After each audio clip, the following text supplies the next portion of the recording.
नमस्कार दोस्तों, स्वागत है मेरे चैनल में आप लोगों का। तो मेरे जितने बड़े भाई बहन और माता पिता हैं, मैं उनको प्रणाम करना चाहती हूँ। और मैं आप लोगों को एक बहुत ही प्यारा लाचारी गीत सुना रही हूँ। मेरा गाना अच्छा लगे तो वीडियो को लाइक शेयर सब्सक्राइब जरूर करें और प्लीज़ मेरे चैनल को ज़्यादा से ज़्यादा सपोर्ट करें। धन्यवाद। जीवन बड़ा दुखदाई, विपत्ति राम के सुनाई। जीवन बड़ा दुखदाई, विपत्ति राम के सुनाई। हमरे आंगनवा में तुलसी का पेड़वा, हमरे आंगनवा में तुलसी का पेड़वा, ओही में जलवा चढ़ाई, विपत्ति राम के सुनाई। ओही में जलवा चढ़ाई, विपत्ति राम के सुनाई। जीवन बड़ा दुखदाई, विपत्ति राम के सुनाई।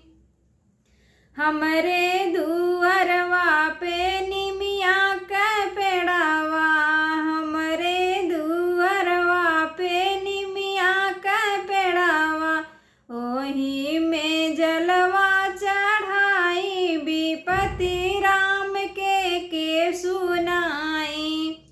ओही में जलवा चढ़ाई, विपत्ति राम के सुनाई। जीवन बड़ा दुखदाई, विपत्ति राम के सुनाई। जीवन बड़ा दुखदाई, विपत्ति राम के सुनाई।